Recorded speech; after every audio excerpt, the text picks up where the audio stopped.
Buongiorno a tutti, mi chiamo Charlotte e oggi faccio un video che si è intitolato Sei più ricco di quanto pensi. Sei più ricco di quanto pensi. That means you are sei più, sorry for the reflections, ricco di quanto pensi. Oh, attenzione, sì. Sono ancora una volta in macchina mia e sono anche davanti ad un castello gallese, ancora una volta, che si chiama il castello di Caldicot, dipende. Io direi Caldicot, in inglese Caldicot Castle, che si trova vicino a dove abito in questo momento, in Galles, ok? Perché io sono gallese, I'm Welsh. So, yeah, so again, we're in front of a Welsh castle, another lovely castle actually. There's a lovely park, little lake, you can feed the ducks, etc. And today, we're looking at, well, I called the video Sei più ricco di quanto pensi. So that's just a little part of the text that we're going to look at. So I found this meme, un'immagine, so an image, c'è un testo qua, there's a little bit of text as well, and it's from the famous comic strip called Peanuts, so with Charlie Brown and non mi ricordo come si chiama lei, Snoopy, anche in italiano non so come si chiamano, I'm not sure if they're called the same in Italian, it might be called something different. But this link was posted in Italian on the Giuseppe Rambaldo Educazione e Pedagogia Facebook page. Okay, so you can go and find that if you like. But it was originally posted, I think, on personal wellness. Anyway, someone's created that meme. And this is what the meme says in Italiano. Se hai una famiglia, is that better or not? Se hai una famiglia che ti ama, qualche buon amico, dipende, qualche buon amico, cibo sulla tavola, un tetto sulla testa, sei più ricco di quanto pensi. I keep looking at myself here, but I should be looking over there, where the camera is. Ecco, qua. So, se hai una famiglia che ti ama, sorry, this is not ideal, guys, and I actually can't zoom in very easily at the moment. But what I can do, can't do anything very easily in here, I'm going to say. What I can do is move the phone around, okay? Because I'm having to use my phone. It's not ideal. One day everything will become clear. But, you know, shortly, hopefully in the next month or so, I'll be back to my usual setup. Se hai una famiglia che, if you have, so this is in the to form.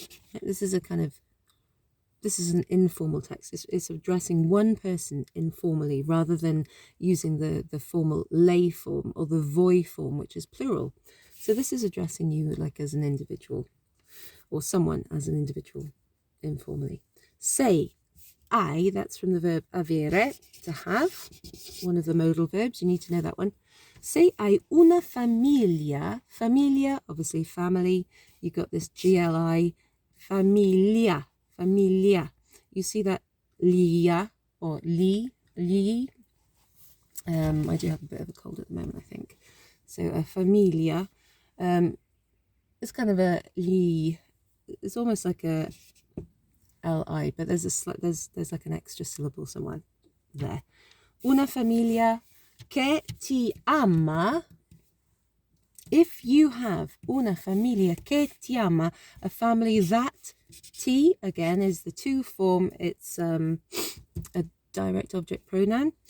Ti, it precedes a verb, and the verb here agrees with una familia, or it's conjugated in agreement with una familia.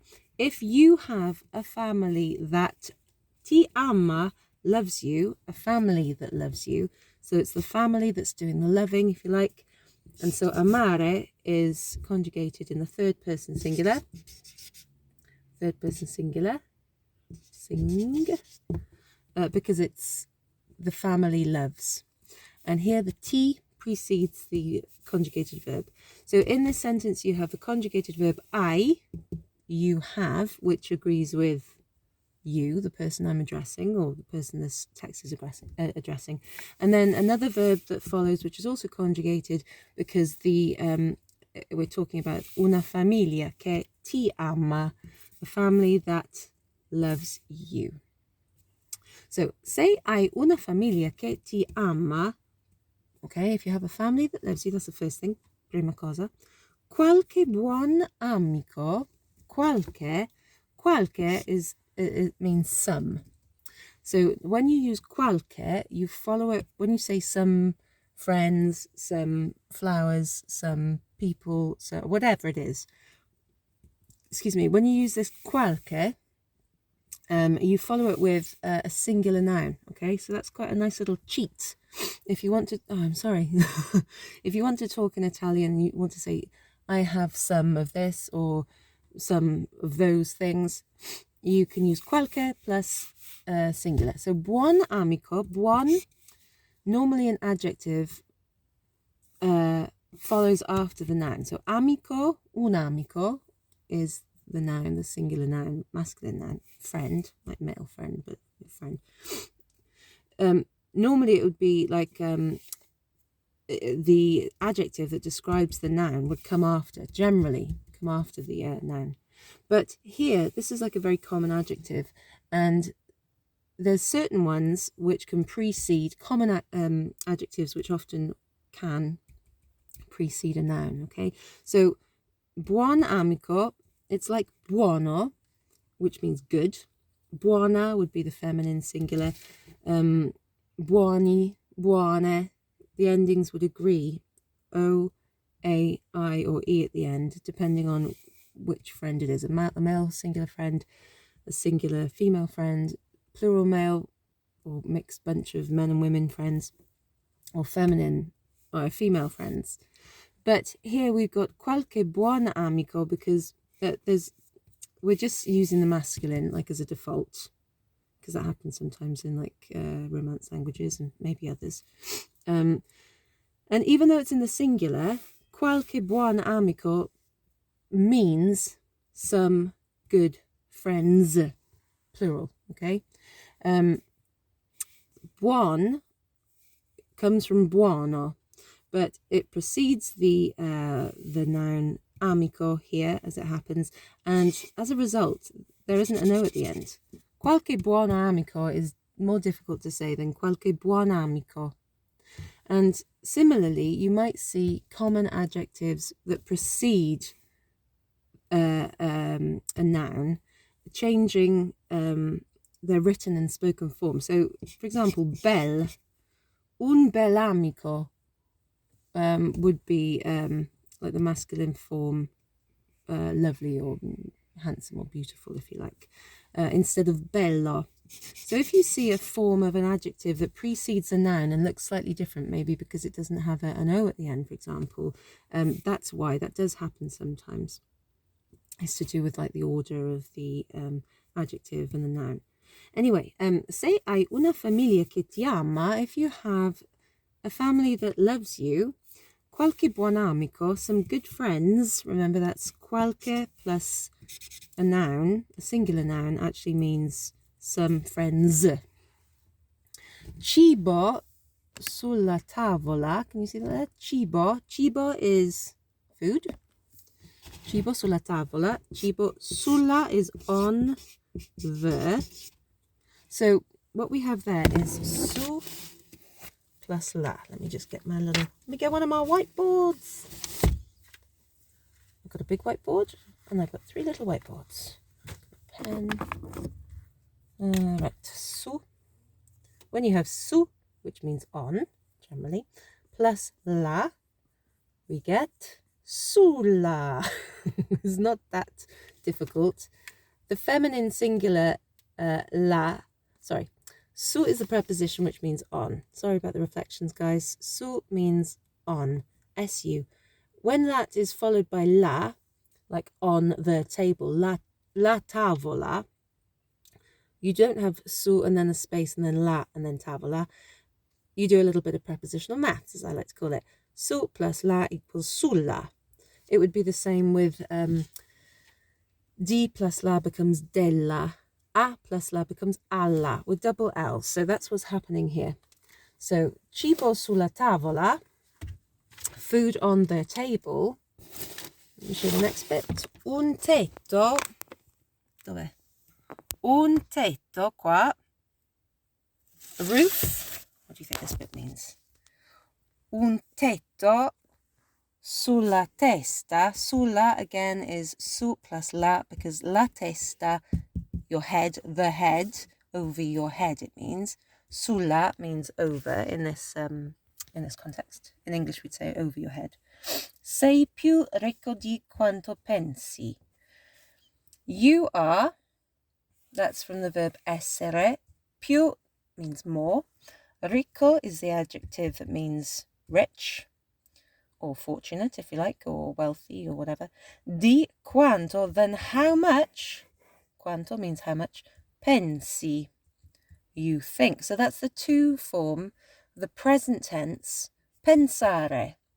So we've got, I think, 4 verbs here. We've got pensare, which is take off the are and you add an I. That's the way that you form the to form in are verbs. In fact, most verbs in the present tense, but the to form. Apart from these ones, I, H-A-I, from avere, you have, in the to form. And then where's the other one? Sei, which is, again, they all end with an I in the to form. I, sei, pensi. Sei is from the verb essere, which means to be. So here you have avere, conjugated in the to form of the present tense. I, ho, hai, ha, abbiamo, avete, hanno. And then this one in the present tense is sei, which is from the verb essere. I'll write that in a minute. And that's the infinitive form, essere, to be. And if you conjugated, it would be io sono, I am. Tu sei, you are. Lui, le è, he or she or one is. Noi siamo, we are. Voi siete, you guys are. Loro sono. But in Italian, remember, you don't need to use the subject pronoun, right? You don't need to say io sono unless you are emphasizing that I am something as opposed to you. I am nice, but you are nasty. Or like, I'm tall, but you are not so tall. So unless you're like contrasting or emphasize, sorry, camera's wobbling because I'm in my car and I've got it on the front of the dashboard. So you don't need to use the subject pronoun io, tu, lui, lei, noi, voi, and loro. You just conjugate the appropriate verb, okay? So, e io devo guardare qua. I need to continue to look there rather than at myself. So, let's see where we got to. I will put the light on now because it's getting a bit dark. Sei hai una famiglia. Let me just turn this around without hopefully turning it off. Sei hai una famiglia. If you have a family, che ti ama, a family that loves you. Qualche buon amico, some good friends. Cibo sulla tavola, food on the table. La tavola. Su plus la becomes sulla. Food on the table. Un tetto sulla testa. So we got sulla again, which means on the or over the. A roof over your head. Sei, that's the to form of essere. Let me write essere down. Okay. Oh. everything's a bit squished in here, but that's okay. Va bene. I don't mind. I hope you don't mind too much. Essere. So that means to be, and this one up here is to have. So they're the that one there. The two auxiliary verbs that you need to know really in order to form any tense, really, especially combined. Not any tense, but the simple tenses are just made up of whatever verb you're using, like amare, pensare, to love, to think, whatever. But when you have combined tenses, you have one part that's made up of the auxiliary verb, to have or to be. Like in English, we would say, I have, to make the past tense. And then we use the past participle of the verb, the main verb. I have eaten. I have been. So the verb to eat, to be. I have seen, from the verb to see. Or I will see. I will be seeing. In English you either use to have or to be, and it's the same in Italian. Okay, so you need to know how to form avere, conjugate it in the present tense, and essere in the present tense, to form not just the present tense of to have and to be, but also other tenses with other verbs. Okay, sei più ricco di quanto pensi. So if you have a family that loves you, some good friends, food on the table, a roof over your head, I would say, and a roof over your head, you are more rich, or you're more fortunate than how much you think, basically. Excuse me, sniffity sniff sniff. Not nice sniffing like that, is it, ma'am? È così. That's life, isn't it? That's what happens in the winter. People get a cold. And I've got one, I think. Anyway. So, let's have a little think. What do we remember? Come si dice? How do you say? I like putting these little come si dice sort of activities in, just to check, like a bit of recall. Food. Come si dice food in italiano? Si dice, lo scrivo qua. Si dice il cibo. Cibo. Nice thing about that is the C and an I together makes the sound chi, like cappuccino, or in ciao. Ci. Oh, scusa. A. O. Ciao. Okay. Ciao. Oh, I can hear some birds. Uccelli. Ce ne sono tanti. And there's loads of them. Okay, so il cibo vuol dire, that means food. Some. So in Italian, there's there's a few different ways of writing some. You might have del, or dei, or dello, or della, degli as well, or delle. Any of those, like, can you see the reflection? Sorry about that. Any of those are actually, I can see a reflection of a reflection. That's quite cool, isn't it? Annoying probably for you guys watching, but quite interesting for me. So here you can say some in any of those ways, but the way that you use those options, it depends on the gender and number of whatever noun you're saying. So del formaggio, for example, would mean some cheese. Del formaggio. Del caffè. Della frutta, for example, some fruit. But the way that I explained is a different way. So in this text that we're in the text that we've got over here, the way that you say some is like a little cheat way. Can you see it on here? Yes, qualche. Qualche plus something, a noun that's singular. Qualche persona, some people. Qualche amico. Qualche libro, some books, whatever. So that's the way that I'm proposing that you can cheat. If you don't know how to use del, or della to mean some of something, it's just too hard to compute. Just use qualche and a singular noun. Okay, so it's a little cheat. Okay, the verb, that's too easy. The verb to love. Amare. Amare. Right, I'll just write it down. Amare is a nice regular verb. Amare. Amo, ami, amami, amo, amate, amano. Amare, that means to love. Excuse me. Sorry, guys. Okay, what else? Okay, let's do the adjective. Let's do the adjective rich. Rich or fortunate, but literally it means rich. Okay, this is, in here we have the masculine form. I'm going to give you the feminine form as well, in the singular. Singular masculine. This is an adjective. Adjective.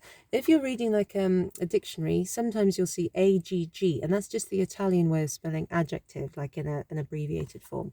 So sometimes on my handout, well, on my handouts, like for example here, rich or wealthy, I put adjective. Adjective. Eccolo qua. Can you see it? Maybe it's a bit blurry, but adjective ADJ dot. So that's an abbreviated way of saying this is an adjective that I'm asking you, because sometimes there are words that are spelt the same, but they've got different linguistic values, functions, right? So what was the verb? I was talking to my dad earlier about something. Yes. Yes, I was talking about the difference between a noun and a verb that were of the same sort of family, if you like. So it is important to know, like knowing some grammar terms like noun. A noun is like a thing. So a person, a dog, a car. It could be something that's intangible, like,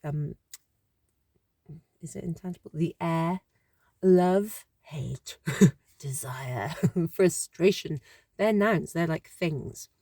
A verb is something that people say it's a doing word, right? But it is something that you can do, like you can love, you can throw, you can write, sneeze. They can be preceded by the word to love, to go, to fight, to want, to break. Any of those things, they're verbs. But adjectives describe something. So adjectives like rich or wealthy or small or boring, frustrated or wet, shallow, deep, spiky. Any of those things describe something or someone. So rich or wealthy is ricco, and that's the masculine singular form. That's my little abbreviation for adjective. And here we have ricca, which is the feminine form. So I could say, if it were true, sono ricca, I am rich. Or la vita è ricca di opportunità. Life is full of opportunity. Or I could say lui è ricco. Marco è ricco. È molto ricco. He is very rich. But it can also be used figuratively, like it is in English. So there you go. Let me just read that one more time, and hopefully some or all of these things apply to the people who are watching or listening to this. So just in case you're feeling a little bit down or you're going through a bad time or something like that, let me just read this to you, and hopefully some of it will resonate, okay? Because I have to also sometimes I feel like I do appreciate what I have, but it's worth just focusing on that if ever things get difficult. Se hai una famiglia che ti ama, if you have a family that loves you, qualche buon amico, some good friends. Oh, cheeky light going off on its own. Qualche buon amico, some good friends. Cibo sulla tavola, food on the table. Un tetto sulla testa, a roof over your head. Yeah. Sei più ricco di quanto pensi. Then you are richer than you think. So so there you go. I hope you all have those things, and I hope that you're all well and as happy as can be when you're watching this video. And if you're not, just know that I'm sending you my thoughts, and I hope that you get something good out of this video, because I like to encourage people, and a little encouragement goes a long way. And so if you're one of the people who encourages me, I also want to thank you for that, because it means a great deal. It means a great deal. Right, I should probably mention that at the moment, and until the end of January, 2024, I have an offer on my language club. So if you want to become a language club member and receive these videos directly to your email, as well as the handouts in digital sort of printable format, then you can do so by visiting morelanguagesolutions.com. I'll write that down for you, actually. I'll write it down. But you can also find the details for my website, my Facebook page on my end of my video descriptions. Sometimes of late, I don't manage to get all the information I want into the video description at the time that I post it, but that's just because life is very busy and I don't have anyone working for me. I do all my work myself. So, but I've also got 2 children and a lot of other stuff going on at the moment. So, time is always a little bit short. So sorry about that. But normally, at some point, I get the information, the key information, which is, this is my website. www, as they say in Italy, that means morelanguagesolutions.com. More MOO, because that's my surname. morelanguagesolutions.com. Yeah, so there's a discount currently on my if you purchase membership, you will receive 12 monthly language handouts that you can use and reuse, a link to the videos, and also there's some activities and normally links to further study on whatever the topic is that we've looked at. Yeah, so thank you, grazie mille, buon anno, e alla prossima volta. Buon anno, I should say, that means Happy New Year. Goodness me, I didn't even say buon anno at the beginning. Buon anno. Lo scrivo qua. Buon anno. That means Happy New Year. Oh, and look at that. Buon precedes anno. Just like we had buon amico qua, we've got buon anno qui. And that means have a good year or Happy New Year. Grazie mille, alla prossima volta. Ciao!